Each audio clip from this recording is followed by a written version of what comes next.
people united to serve humanity. Pushing for you is what we do. We are coming to you live from our headquarters at 930 East 50th Street here in the great city of Chicago and the state of Illinois. We are excited about those of you who have tuned in to us live on the Impact Network on WVON 1690 AM. We are also streaming live at www.rainbowpush.org. Or you can follow us live on Twitter, Facebook, Periscope, and Instagram. We welcome all of our viewers from across the globe, to include our friends in the UK, Spain, Australia, California, New York, Georgia, Indiana, Los Angeles, North Carolina, Maryland, Michigan, and New Jersey. But we especially thank our friends who are tuning in from our various satellite cities across the country, to include New York, Washington, D.C., Atlanta, and Silicon Valley. We have another informative day for you today. We will continue to discuss our struggle to break into Wall Street. We appeal to you to get informed, because we believe when you have information, you will be inspired. And once you are inspired, you will get involved. So get informed, get inspired, and get involved. The push is on. The push is on. Stay tuned. The push is on. We shall overcome. Somebody sing, we shall overcome. Let it ring out that we shall overcome someday.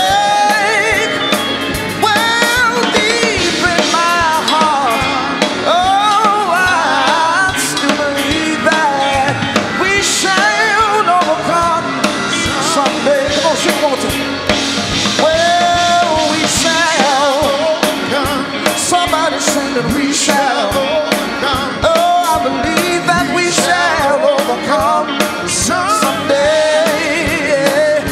Well, deep in my heart, oh, I still believe that we shall overcome someday.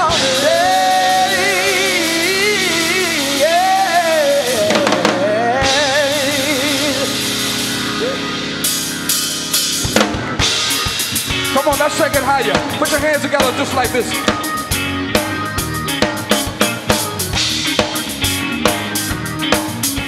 Put them together like this here. Put your hands together just like that. Put your hands together, yeah. Come on, just like this. Let's take it from here. People keep on yawning, yeah. So just keep on worrying now. Well, keep on turning. It won't be too long, long. Oh, no, no, no. Listen. Powers, they keep on lying to me in my face. My people, y'all, don't stop dying, no. Whoa, keep on turning, yeah, won't be too long, no. Oh, no, no. Oh, I'm so glad that you let me try it again. Last time on ever did the whole world to sing, y'all, and so glad that no more than I knew then. Keep on trying till I reach my high ground. Yeah. Listen. Lovers, keep on loving y'all one another.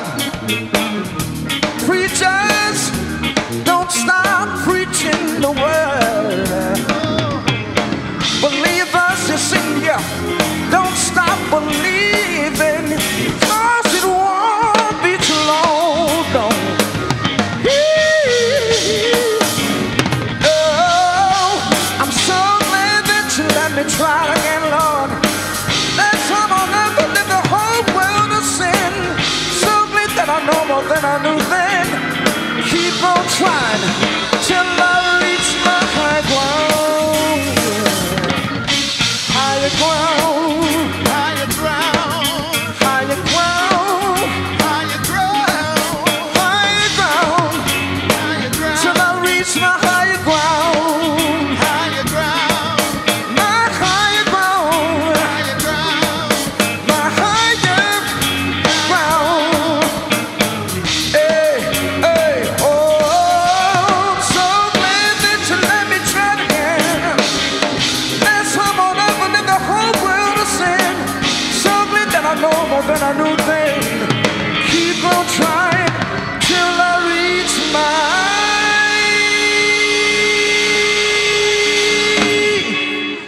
high ground.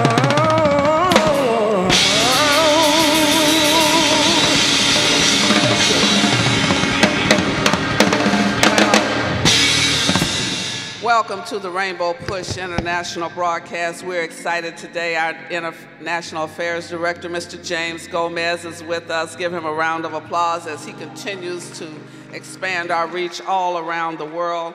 We want to dedicate this broadcast to the families of Judge William Cousins. He's one of the leading jurists in this city and really in the country. He's always been committed to independent politics. He's been an alderman. And even as a judge, we affectionately refer to him as the court. When he rendered his opinions, he would say, the court says. He has always been connected, one of the founding members of this organization. He didn't just get connected when he decided to run for office. He was connected from the very beginning. And so we will mourn his passing. His services will be next week at the Trinity United Church of Christ. And then we also mourn the passing of Dr. Wyatt T. Walker, who was one of the leading religious leaders in this nation, one of those who was chief of staff for Dr. King and continued to impact the world both economically as well as a pastor of a church in New York. He made sure that the church was not just a place where you heard powerful preaching, but it was a place where you proclaimed the gospel and you impacted the community. And so if you go to New York and go to Harlem, you would see the impact of Dr. Wyatt T. Walker's life and work as he made sure that his church not only managed a significant amount of property in Harlem, but owned the property and improved the conditions under which many people living in Harlem were able to live. He kept his church in the heart of Harlem, and at the same time exposed his members and the people in Harlem to a broad diversity of music and talent and art. He was a Renaissance preacher. And we also dedicate this broadcast to one of our outstanding volunteers, Miss Olivia Banks and Karen Davis Wilborn, sister of the Reverend A. Edward Davis, one of our founding board members. And to Isaiah Thomas on the passing of his brother, Preston. And in spite of all of the grief that we feel on the loss of so many of our luminaries who have been connected to us, we want to congratulate some people. First of all, I want to congratulate the several million women who again marched across the United States, 300,000 strong in the city of Chicago. Not just marching to be marching, but marching to say, we're going to turn out the vote, we're going to turn up, and you're going to see more women, in particular more African-American women running for offices in 2018. We're going to change the face of Congress, and we're going to change the politics of politics, because we are going to make sure that the policies that are enacted in 2018 positively impact families, schools, and our children. And so we are encouraging all of you who watch us to join us in this voter registration campaign. The first way to change the course of history is to register and vote. And we want you to register, want you to be registered in the 11 southern states, which seem to be red. We're going to turn them blue and purple. So you can join us as we revisit Reverend Jackson's Southern Crusade for voter registration that he did in 1983. We're saying every church, every pastor, every organization register voters. And we're calling for the faith community to do what we've done in the past. We can change what happens by changing our minds and getting engaged. We also want you to know in Illinois, March 20th is a primary election. Every vote counts, every vote matters. If you want to be a part of our march to the polls in Illinois, you need to call right now, 773-256-2775. Ask for Miss Betty Magnus, our state director, 773-256-2775. Congratulations. Finally, we have some group of African Americans who've been nominated for Oscars. We're excited about Dee Reese, Octavia Spencer, Mary J. Blige, Jordan Peele, Denzel Washington, Raphael Sadiq, Common, and Kobe Bryant, and Daniel Kaluuya. We gonna win. When we are at least selected, we have an opportunity to win. And so we continue to celebrate those writers and those film producers and those in the Oscar Academy who finally decided to see that African Americans deserve to be recognized. And then we want to congratulate a young man who's been a part of our PUSH Youth Division. Morris McCabe was recently accepted to Wiley College. We're excited about Morris, and we are going to make sure that when he goes to Wiley, he has our support. Now, we need everybody that's watching us, everybody that's in the audience to join PUSH right now. You can go online to rainbowpush.org. You can call us 773-256-2775. It's easy to join. Call us, join, be a part of this movement for change. Jonathan asked you to do it each and every week. Bring your families when you're in Chicago, if you live in the Chicago area. But beyond that, join the movement. Invest in it. It's $35 a year, or it's $15 if you are 65 or a student of any age. Also, we have shirts, we have t-shirts, we have a PUSH store. You can look online and see what you like. We have every color, every kind. We have some powerful shirts and things that we want you to get. You can brand us on your campus. You can brand us in your church. You can brand us on your job. Wear the PUSH paraphernalia. They're affordable, and you can just go to rainbowpush.org and get a picture of them.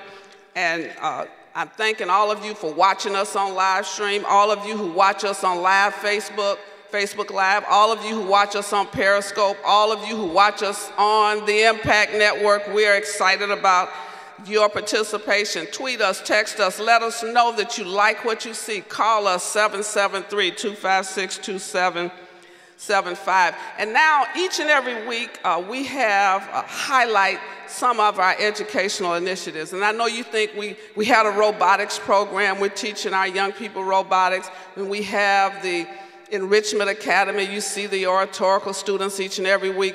But we also have adult learning. We have lifelong learning and skills so that those of you who want to change your career. We have what we call our Adult Academy, which includes construction training. It includes flaggers who make $40 to $65 an hour just to stand, hold a flag, direct traffic, and as you see them as they come across the stage, Omar Sharif is coordinating this effort. We congratulate the first class of flaggers in 2018. You can be a flagger. You can work in the hospitality industry. You can work in a number of areas. You can learn the Cisco class. We have students that are learning how to program computers, how to repair computers in our Cisco training. We're doing cybersecurity. This is for adults. These are for people 21 and older who want to either change career, get a job. Look at those flaggers. Jonathan and Bonita Parker, Jonathan Jackson and Bonita Parker are standing with them. We appreciate the flaggers. We have certificates for each one of them as they go across the stage. Give them a round of applause. We have our Cisco Academy. You want to be a construction leader, you want to work in the construction field, we're going to take back. If you're working in our community, we better see ourselves working. If you don't cut us in, we're going to cut you out. We are not going to let anybody build where we live if we're not building. We can dig a hole, we can landscape, and we can hold a flag. Look at them, all of the flaggers. We can wear the hats. We are able. And we have our Cisco group They are coming behind the flaggers right now. Chuck Lay is bringing up these people. Now, the Cisco Academy, they will be your help desk operators. When you see all of these companies and you dial help, well, you can get one of the Push Excel help desk operators from the Cisco training. These people who do the Cisco training, they don't have the flagger jackets on. They don't have a helmet on. They just have a jersey, a t-shirt. These Cisco persons will fix your computers. They will learn how to build it. And then with all of this hacking and cybersecurity, we have them. And we thank God for Chuck Lay and the Cisco Academy. Thank you so much. Oh, well, it's so much going on. You need to be a part of this. Join Push right now, 773-256-2775. I don't have much more time. I just want to bring up a young man who is a stellar young man. You've heard him speak before.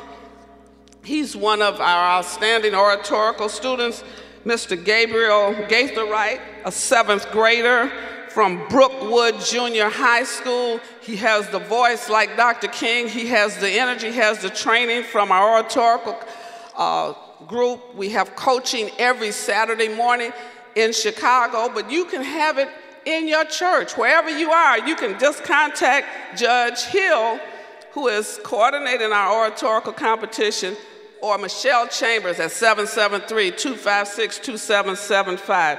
Mr. Gabriel Gaitherite. Good morning, everyone. I will be giving excerpts from the Emancipation Proclamation issued in 1862 by Abraham Lincoln.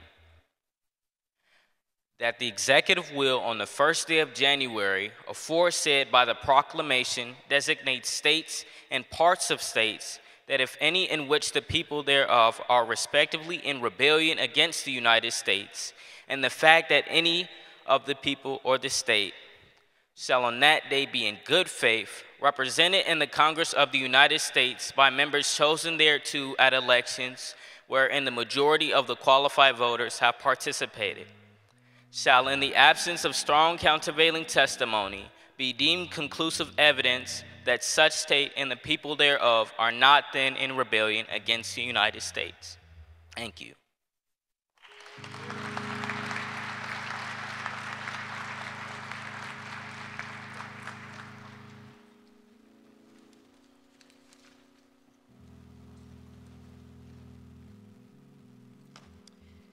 As we prepare for our Wall Street Project Conference, which is coming up Thursday, February 8th, and Friday, February 9th, we have assembled a panel this morning, and at this point, I'd like to ask John Rogers if he would join me on the stage, as well as our very own national spokesman and the son of our leader, Mr. Jonathan Jackson.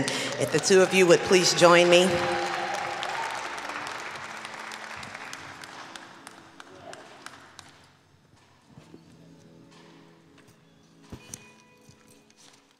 Hello, John. Hello, John. I'm surrounded by Johns. Real quick, as we continue our work for the Wall Street Project Conference, little delayed action there. As we continue our work for the Wall Street Project Conference, which, as I mentioned, is being held in New York at the Sheraton on Thursday, February 8th, as well as Friday, February 9th, we have a remarkable lineup for you. We have a remarkable lineup for you, and if you have not yet registered, I would encourage you to do so. You can register by going on to www.rainbowpush.org, and you can register and plan to join us in Wall Street. As we prepare for the conference, we know that we continue to be challenged for access to capital, we as minorities, in all segments of our economic continuum. We also continue to fight for diversity and inclusion, not only with Fortune 500s, but with all companies. But specifically with Fortune 500s, we are looking to see more of us on boards, more of us in CEO positions, more of us in the C-suites and executive management, in the procurement chain. How about giving us some contracts? We also continue to fight for financial inclusion through education and continuous learning. As our industry changes, as our politics change, as our world evolves, we have to remain cutting edge. So it's important for us to continue to share best practices and information that we've amassed through our experience. We recognize that our country thrives so much more and so much better when the cultural blinders are removed. So with that being said, we know that many of the baby boomers, some of us Generation Xers, definitely benefited from the civil rights movement. However, we're still challenged, John. Tell us, from your perspective, why do we still need to continue to break into Wall Street? What is it that we are continuing to fight for as a CEO and a successful business entrepreneur? Give us your perspective, please. Well, I think that the main reason is that Wall Street is a place where so much of the wealth today is being created. You know, 100 years ago, wealth was created by the major manufacturers, the steel companies, the oil companies, the people who manufactured things. Now, if you look at it, Wall Street is where you're getting the billionaires. People in private equity and hedge funds and venture capital are creating an enormous amount of personal wealth. And I always use the example, there was a guy named John Paulson who during the financial crisis at his company, Paulson and Company, made $5 billion in 1 year. Can you imagine? 1 year, $5 billion. Think about it. He's the kind of person who now has enough money where he can then give away $100 million to Central Park, hundreds of millions of dollars to Harvard, money that's not coming our way. And you can bet that Paulson and Company doesn't have many African-American professionals working at his company. So it's where the money is, it's where the wealth is, it's where the jobs and power and influence are. You know, if you also think about it, when these guys make that amount of money, the amount of time they actually now have used that money to help get their political candidates elected. If you think about it, when Bruce Rauner, our governor, was in private equity. He made his money in a Wall Street-related professional service. Mitt Romney, when he ran for president against Barack Obama, he made his money in private equity. That's where, again, the wealth is, and that's why this is so important, because the power, influence, and jobs are coming from Wall Street. Sounds like what he just described is Wall Street continues to be our financial mecca. So Jonathan, understanding that it is our financial mecca at this juncture and that there's still so many opportunities that we're locked out of, why don't you give us a historical perspective of why Wall Street is our street? It's not just a street in New York, but Wall Street is our street. Well, second only to Charleston, South Carolina. We know of Charleston as the slave port, but New York City had the second largest slave port in America. And so at the very tip, the edge of Wall Street, which was then occupied the Dutch traders, those that were in the shipping and the whaling and other places that settled Rhode Island.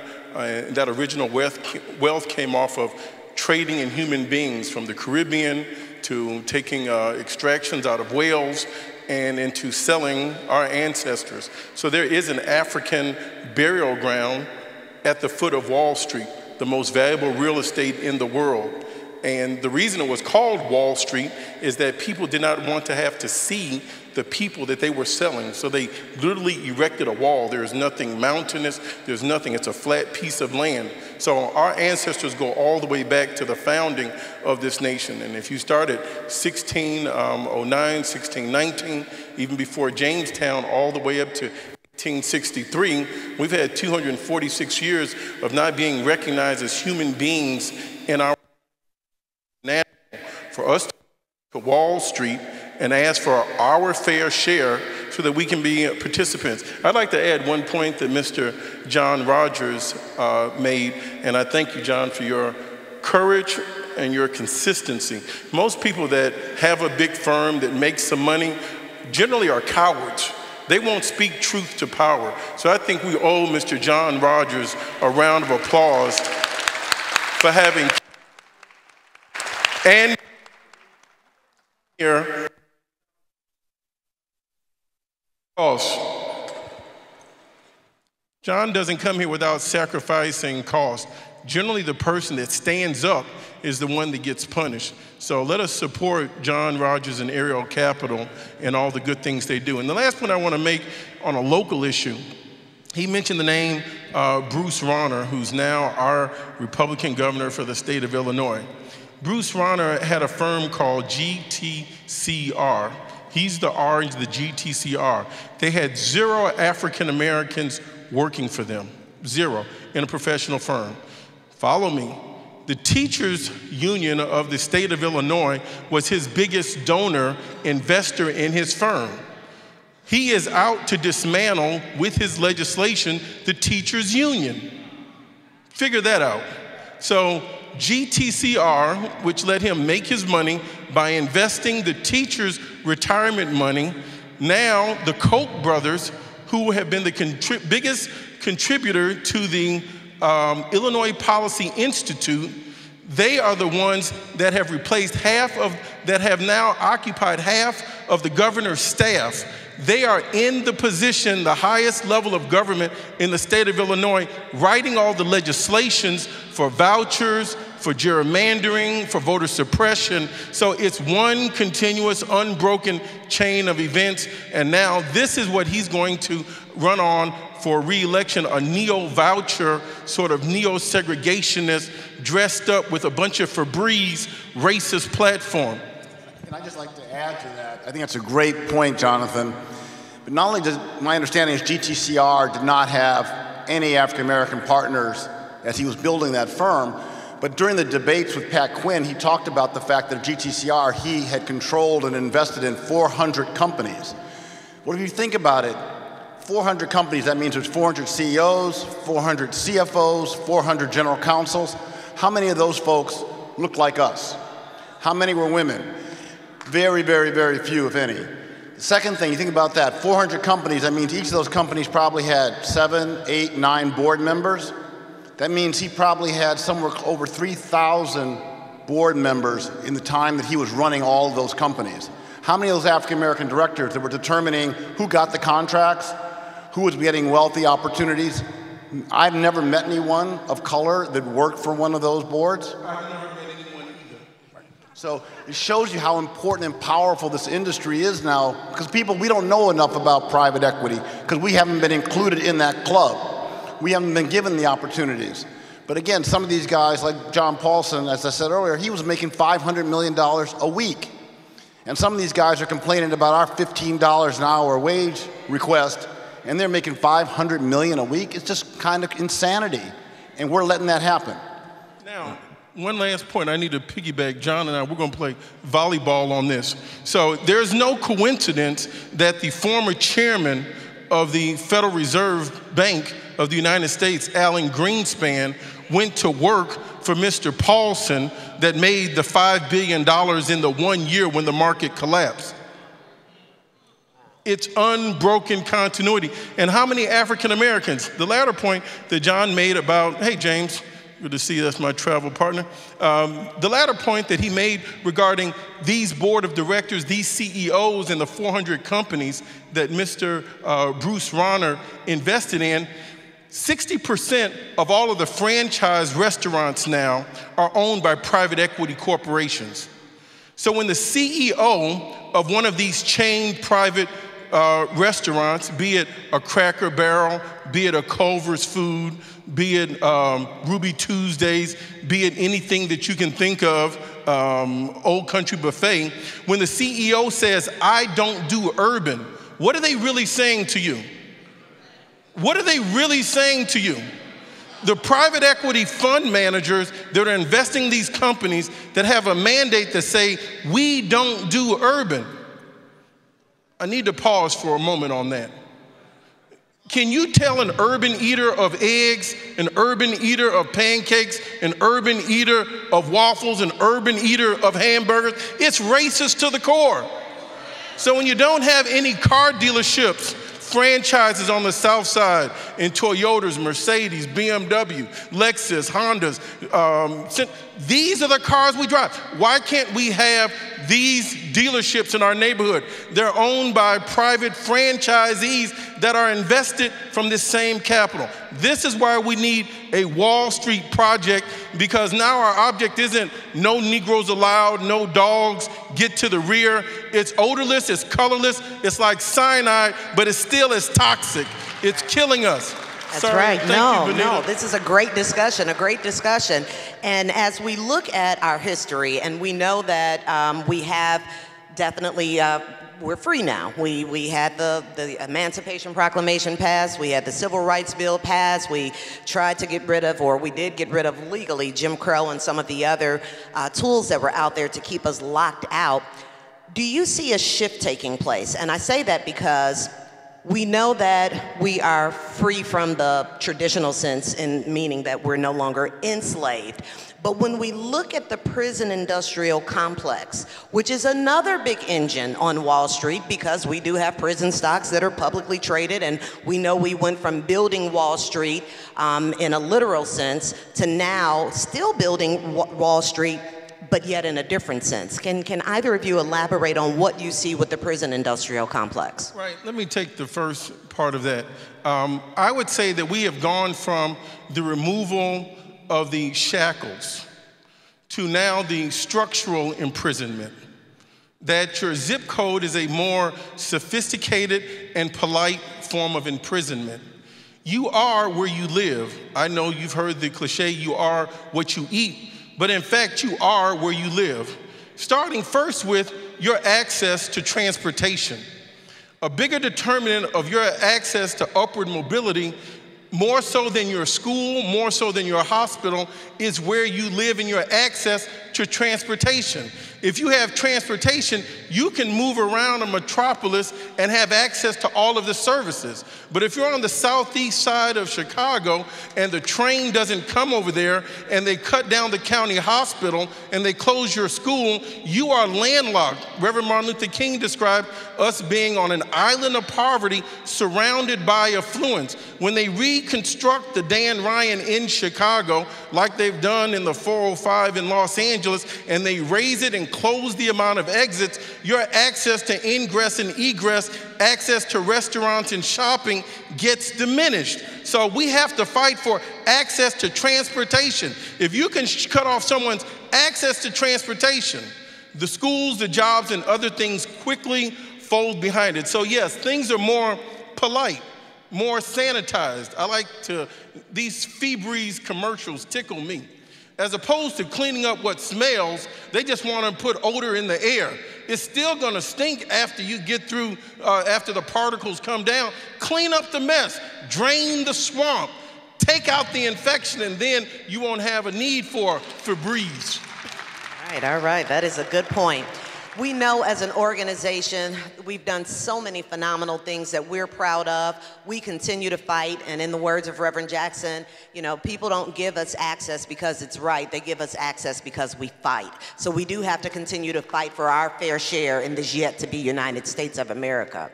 Specifically relative to our work, we take credit and we are proud of the work that we've done to close Wall Street on Martin Luther King Day. You do know not long ago, we worked clear through acknowledging the date of Dr. King's birth. So we're proud of that. We're also proud of some of the work we have done under the New Markets Initiative when President Clinton was in office. We're most proud, though, of the work that we've done leveraging telecom and banking and Silicon Valley, as well as energy and many other economic sectors to allow more access. But our struggle continues. And John, I don't know if you have a sense for it, but I know you do a lot of work with board development and getting more minorities on boards. And while we do see that there's a higher representation of us across the board on boards, there's still more work to be done. Could you give me your insight on that? Sure.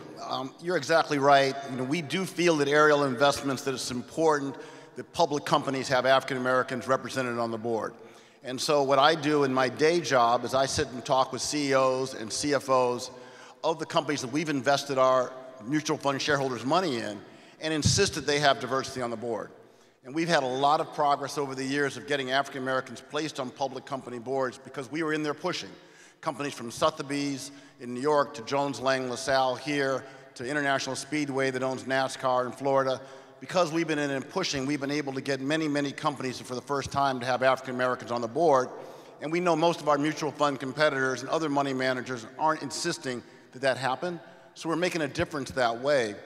But the most important thing we've been trying to do, and maybe spend a moment on, is 15, 16 years ago, I worked with my friend Charles Tribbett, who's here in Chicago, former chairman of the Urban League, to found a conference for African Americans on corporate boards.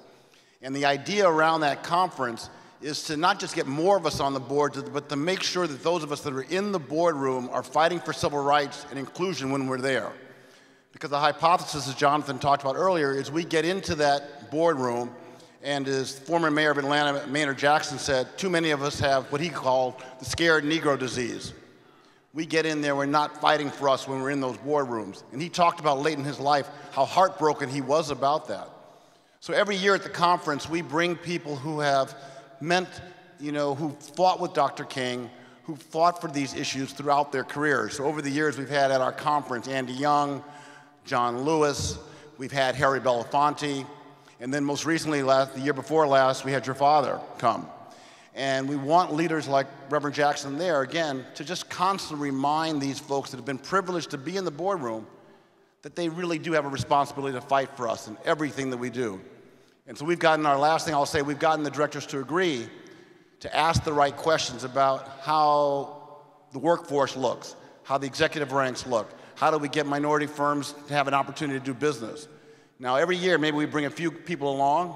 You know, it's not easy, because sometimes folks will pledge they're going to do a lot at the conference, then they get back home and they start to forget what they agreed to do. So we have to stay on top of it, and we have to have the kind of leadership the Rainbow represents to remind people how important this is. That's right, and that's another reason you need to meet us in New York, February 8th and 9th. One of the workshops that our very own John Rogers will be facilitating is corporate board development. So if you are an existing board member and you want some new strategies, you should join us. If you are someone who's interested in becoming a board member, you should join us. If you're someone who wants to tell existing board members some additional things that might be helpful, you need to join us on February 8th and 9th in New York at the Sheraton in Times Square for our 21st annual Wall Street Project Conference. Ms. Park, I'd like to add one other point. Mr. Rogers, I really appreciate and admire this man. Did you catch the nuance on what he says he's done? And did you feel the pain and the frustration that he has? Do you have any idea how frustrating this work is in civil rights? So he has to raise money from you all, and he has to fight institutions to raise him money. And the institutions he's fighting to make a way for put him on punishment. They don't have an interest in strengthening his advocacy, so when he gets the money, he can invest it in the corporation. So then he can be an equity holder on your behalf. And over and above and beyond getting a manicure, pedicure, being in the sunshine, playing golf, going to botanical gardens, that's not his priority. That's not his advocacy. He's created another group to make sure that blacks on corporate boards have a safe space, if you will, to try to give some brothers some courage, some backbone, because they did not get there on their own. And then he can't make them do anything after he placed them on the board, and he tries to get them to be interested in his same charity, and they won't even show up at black events. I'm sorry, Benita. No. That was a great digression. The struggle continues. The struggle continues, and now, we do. If that wasn't a digression, I will finish my point. And so for the young men that are on this stage that people say African Americans don't want to work, that are shiftless and lazy, that discriminate and won't give us our fair share, let me tell you how you get employed. How we keep these flags waving for an entry job and we move up the food chain. The second part is this a four-part strategy that we have to employ. Number one, when you have those corporate board members that have a mandate on the corporation that now own these private equity firms that control these assets, they're going to build stores. We have to have someone in the boardroom to say, go to the south side, go to the west side, go to the south suburbs. Don't close our major retailers and shut down our tax base.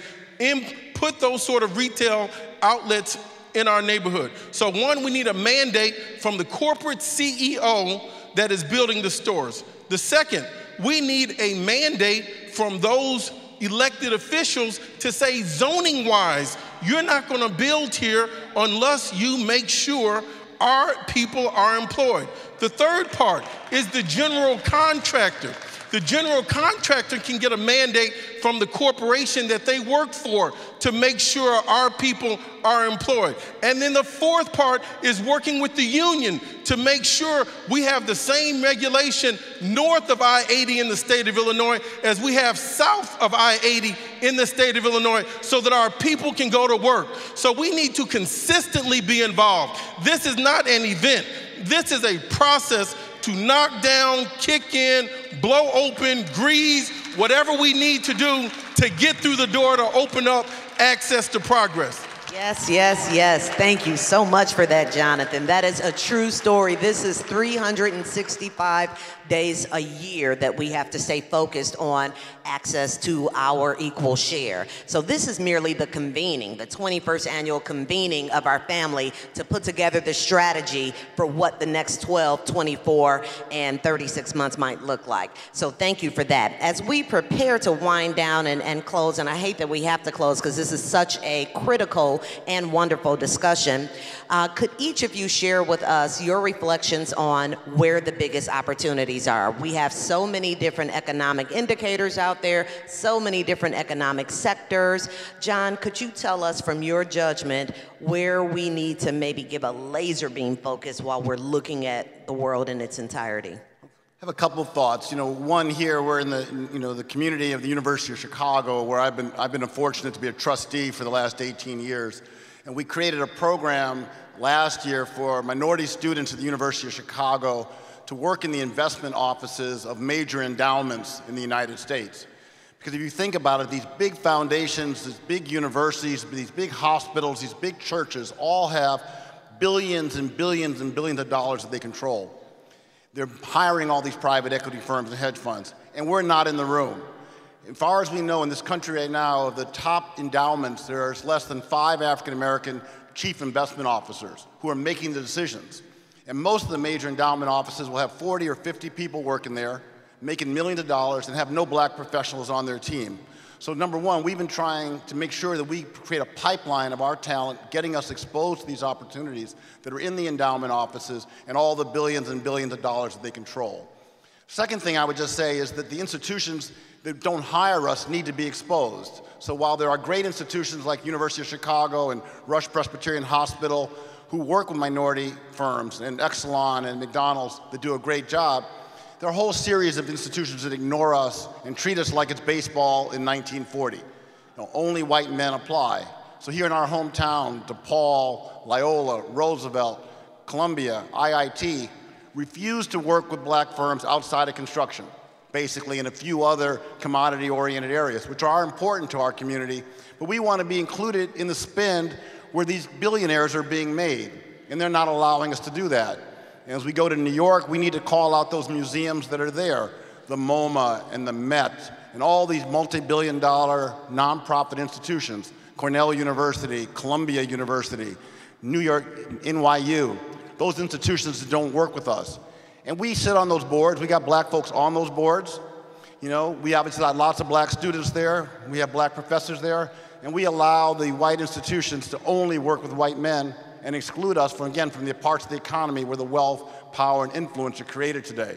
So that's what's on my mind. That's what we've got to keep fighting for. Wow, thank you, John. And this is also why, thank you, John. This is also why we need to have Rainbow Push student campuses or student movements on these various campuses, because we need the ground up as well as the top down to say no more. If we can give you our tuition dollars, if we can serve in other capacities in these universities, we also need to see folks who look like us managing the money that we're helping them to amass through our either man hours working or through our tuition. So thank you so much for that. That gives us last thing I'd say, those assets are often, are tax exempt. People who give the money get to be able to take deductions. Those universities need government services. They need to be able to work with our federal government as well as our local governments. So it's our money that they're not allowing us to participate with. That's crazy. Jonathan, closing thoughts from you on where the money is or where we should put a laser beam focus while we're looking at everything overall. Well, I know it's hard for people to say anything good about President Trump, but there is something you should feel really, really good about because of President Trump. Everyone's ego and self-esteem ought to go up because now you know what you can do. Why did he focus on Wall Street? Why did he focus on raising this institutional money? Because it was the easiest game that he could play and succeed in. Now, had he not run for president, all of his racist antics and behavior would have simply continued and never been exposed. Do you think he's alone? Do you think he has allies, friends, and guests that want to go to his parties at Mar-a-Lago? So this is what's behind the curtain. After he won, you saw the Mercer Foundation and the Mercer family that had given money to Steve Bannon, that had given money to Breitbart Communication. There are pockets of people with this wealth that are that racist. And guess what? They are a community and they move together. How do we counteract that? How do we move our program together? I would encourage you. This is not an event. This is a process. After we get through with the Wall Street project in New York, we'll be coming to the Rainbow Push annual convention. We need to bring our children out to be participants. What is one of my heartaches at this point in life, at 52 years of age, is to see my friends' children now texting me, asking me to help them with job opportunities, and they've never come into Rainbow Push to be a part of the process. So don't start emailing, texting, asking for jobs, trying to get an internship with John Rogers or the one or two other firms if you haven't been a part of the process on helping him open the doors. Why does John Rogers come here? Because it makes sense. He's unusual because he's in a very soft shoe business where people don't make noise, but he's an advocate, and that cannot be unspoken and unnoticed. It has to be commended and applauded. The last thing I would say on where are the opportunities? In the contracting field, we found out in Flint, Michigan, there were 100 cities that have a lead pipe problem. Any level of lead in your water is a problem. This lead that's in these pipes has to be pulled up across the nation. There's going to be so many excavating jobs, paving jobs, road building jobs. Fiber optic has to be installed in these easeways. Solar energy has to be converted and to be created in our country. So there's a lot of things. I don't want to talk to you about the Wall Street. The Wall Street jobs is the investment capital that's going to make it to the factories, that's going to make it to our main street from Wall Street. So it's a continuum. Somebody says, well, stocks and bonds aren't for me. The credit market isn't for me. The high yield market isn't for me. That money goes into each and every one of these corporations. Now, when we look on the south side of Chicago, and we've had no appreciable improvement, no investment. My last point. The Chicago Transit Authority has a pension fund. The municipal workers have a pension fund. The teachers union has a pension fund. They have rules in their pension fund on investment grade, fiduciary responsibility. You are essentially told that although you're the transit worker and they take money out of your check, you are in the municipal workers union and they take money out of your check.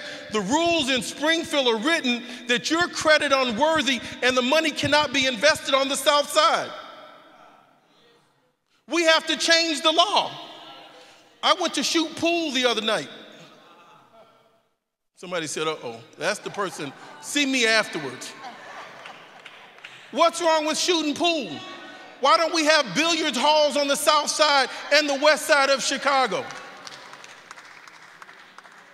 Why don't we have ping pong rooms on the south side and the west side of Chicago? If I could roller skate, I wouldn't shoot pool.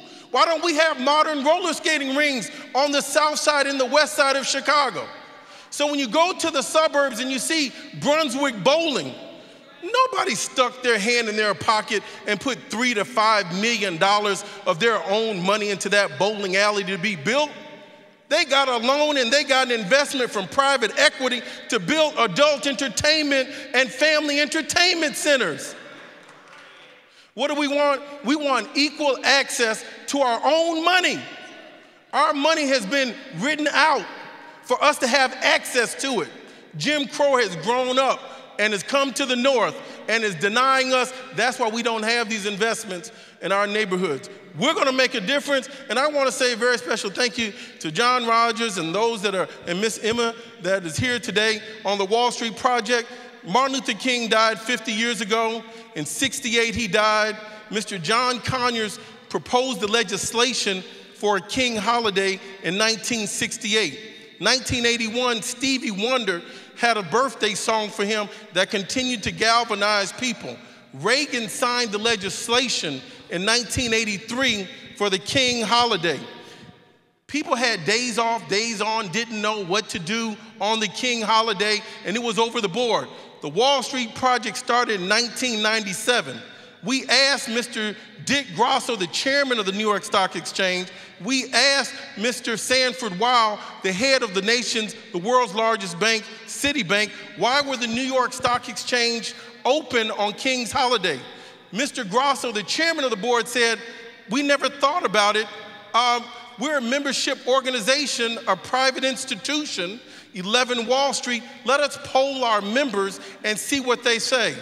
Praise be to God, it was a unanimous decision by the private members of the New York Stock Exchange that said we should honor Reverend Martin Luther King by closing the exchange. He's the second person in American history to have the markets closed in an individual's name, and the only African American, praise be to God, and the only minister to ever have the markets closed. Reverend Jesse Jackson brought about that day, and we thank you. Yes, yes. All right. We are so appreciative to your indulgence and you tuning in. You don't want to miss the 21st Annual Wall Street Project Conference. Go to our website right now, www.rainbowpush.org, and you will be able to link to our registration page. Why do you need to be there? If we haven't convinced you with all of the information we've just shared this morning, then I don't know what much more we could say. But we will be sharing strategies on developing boards. We will be sharing strategies on how to prepare for an RFP, how to grow within your corporation. We have a special segment this year on women at the table, because we do see an insurgence of women becoming CEOs, women running for office. So there'll be a real focus on that as well. We're also bringing together all of the urban mayors, our mayors from across the country. We're going to set our own agenda. We're not going to continue to allow what is happening from our nation's capital, what's happening in the various municipalities, the various cities and states across this country. We're going to say this is what we need as African Americans in our respective cities. So you need to join us. If you're a millennial, we're dedicating a whole day to you, because we recognize that you are our future.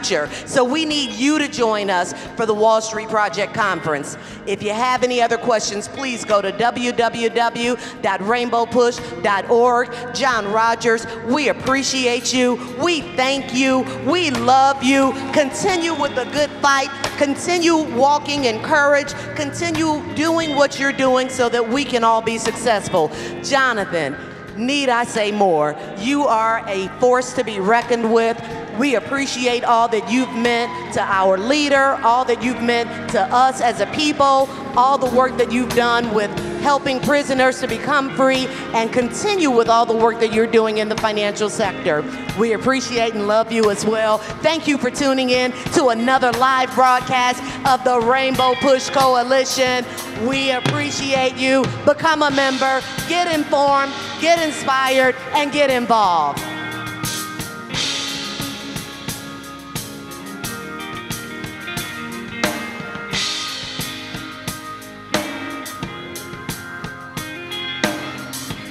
I am somebody, maybe down but not destroyed, empty but not void, 'cause I am somebody. Sing it. Oh, I am somebody. Oh, I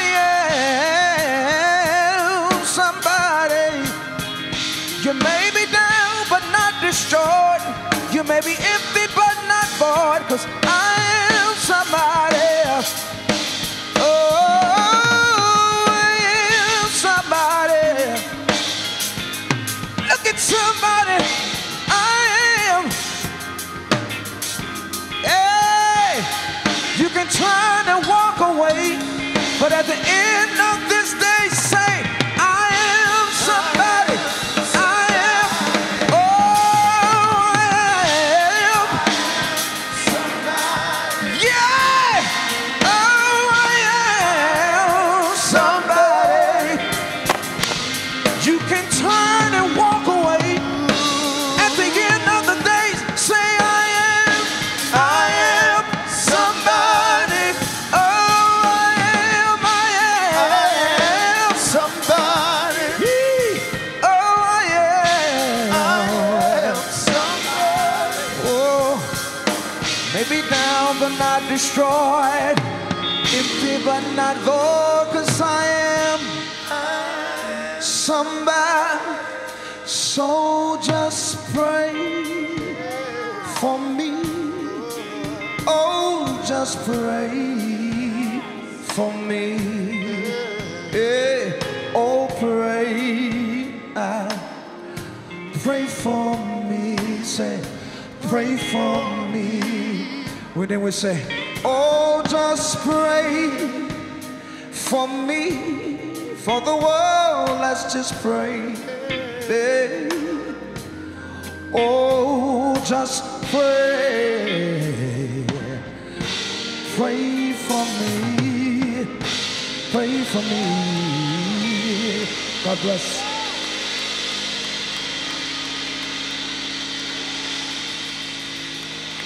You may have your seats. Listen, I can't even tell you how overwhelmingly impressed I am by what transpired on today. And I'm also overwhelmingly depressed because this room wasn't filled to hear this exchange and this dialogue that is not a new dialogue, it's not a new exchange. It's information that has been shared from this place and other places, other locations about the welfare and the wealth of our community for decades. And sometimes we don't even understand why we're struggling, and we don't even understand how we're contributing to why we continue to struggle.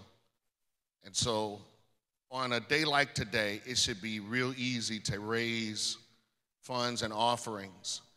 Here, I'm asking us to do two things, and today, like I usually do when I come to Push, I want to start our giving with $100 and hope that there are folks in the room who are inclined and inspired to do the same thing. Actually, I'm going to ask us to do three things. The second thing I'm going to ask us to do is everybody in here needs to get a DVD copy of what you heard today. Because even if you don't have the ability to take notes, you know somebody that needs this information. And the best way for us to transmit what took place here today is just get a copy of the DVD and give it to them and tell them, hey, watch this, check this out. As these two Johns broke down what's happening in this country that keeps us in the dark and keeps us behind the 8 ball. In 15 minutes, what they shared with us can empower us and inspire us to do the work that we need to do to lift ourselves up, not by our bootstraps, as folks have talked about, but by whatever we have that gets us to what we need to get to. Here's the last thing I would ask you to do. How many of you are Push members right now? By a show of hands. How many of you are not Push members? Anybody who's not a Push member, we would inspire you today to become a Push member, especially the guys that are sitting here. Because the only reason why you had the opportunity to go through what you went through to get what you're deserving of is because Push does what it does. And in order for Push to do what it does, it has to have the funds to make it happen. And so we would encourage you to do this. The cost of a Push membership is $35. That's it, bruh. That's it. We spend $35 on a whole lot of stuff. $35 isn't a lot of money, but for $35, we can continue to keep this movement with the accelerated pace that it has, doing the things that it's been doing for decades, that will take us into a future that we haven't seen, but we deserve to be a part of. So those are the ways that you can give today. You can do it 3 ways. You can give just like I'm doing out of whatever in your pocket. Listen, Push has Swipe now. It makes it easy for us to do it. You may not have money in your pocket, but if you got a credit card, a debit card, you can give just like I'm giving this morning. And there may be some other folks that are inclined. Somebody said, you know what, I don't have it, but they deserve it. $100 can go a long way in an organization like this. And so we encourage you to do that. Give that way. Give what's ever in your pocket, your pocketbook, give that way. Second, go home with a DVD so you can replay it. Share it with somebody else. And the last thing is become a member. I pastor a church. I had Reverend Jackson come at the end of the year. We had Push Sunday. Just a couple of weeks ago, we had MLK Sunday. And Jonathan Jackson, this giant, this upcoming giant, came and shared with us and helped us to continue to understand that the push is on and keeping hope alive. And now we're encouraging at least 25 members of our church to become members of Push. So we encourage you to come. Those who are willing like me to give $100, come on forward, step up to the plate. Let's see who you are. If there's anybody that's willing to do that, we encourage you to come now. We thank Jonathan Rogers. Listen, $2,500. He's not just talking the talk, he's walking the talk. So we thank Jonathan Rogers for giving this very generous contribution. There may be somebody else who's inspired between, you don't have 25, but you got 100 and you're willing to come forth. We would encourage you to come. Come on, get this money, brother. Somebody said, I don't have 100, but I got $50. If you're here and you're inspired to do it, come on, bring 50. 100. Bring 50. Anybody that's inspired to do it. Somebody said, I don't have 100, I don't have 50, I got $25. 25, you can't even fill a tank of gas with $25 these days, y'all. But you got it and you're willing to do it. We'd encourage you to come. And then everybody, we're going to ask everybody today, come with something, even if it's $1, if it's $10, if it's $5, come with something. We would encourage you to come.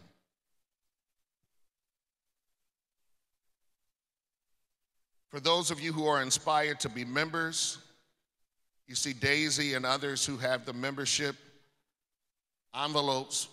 Raise your hands, they can give it to you. Complete those, fill them out. Again, you don't have to have cash today on the membership form. You can put your banking information, you can put your credit card information. Feel inspired to do that today. Brothers, let me encourage you, listen, take an envelope. If you don't have it today, bring it another time or send it back. We'd appreciate it. We're looking forward to hearing great things and seeing great things from y'all too, all right? The last thing you can do is tell somebody else about the experience that you had today, the knowledge that was shared, the inspiration that you acquired as a result of being here. Tell somebody you need to meet me at Push next Saturday. Even better than that, bring somebody with you. Tell them next week I want you to go to Push with me. There's a lot of knowledge that's coming from those microphones every given Saturday.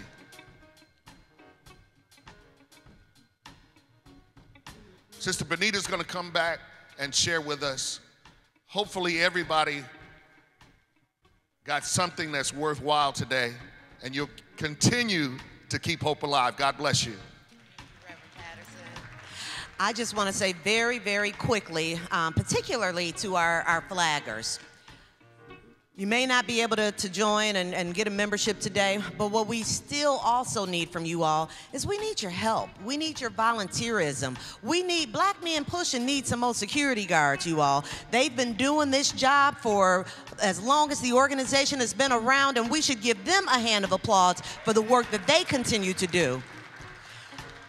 But you all, we need to put in some sweat equity too. That's why I'm here every Saturday. We need some of you all to be here every Saturday. We need some new Black Men Pushing. We need some more choir members. We need some more ushers. And the beauty about being here and volunteering your time and your talent is you have firsthand access to the information and the work that we continue to do. We have the guys who have construction firms showing up here. We have the guys that are making decisions. And it's a lot easier. Your net worth is determined by your net worth. Let me say that one more time because I don't know if y'all heard that. Your net worth, what you got in your pocket, is very closely linked to your net work. How many people you know and how many people you're around. You all need to be here every Saturday. We need your help with Black Men Pushing. We need your help with the choir. We need your help with ushers. We need your help with just having some Black male presence in this building. The ladies are doing it. We're doing all that we can. We need y'all. And bring some of y'all friends. Tell your friends about the classes. And we're rolling out more classes this year, so please pass it along. We will have more information in the coming weeks on that. God bless you. Thank you for coming out. Have a wonderful day.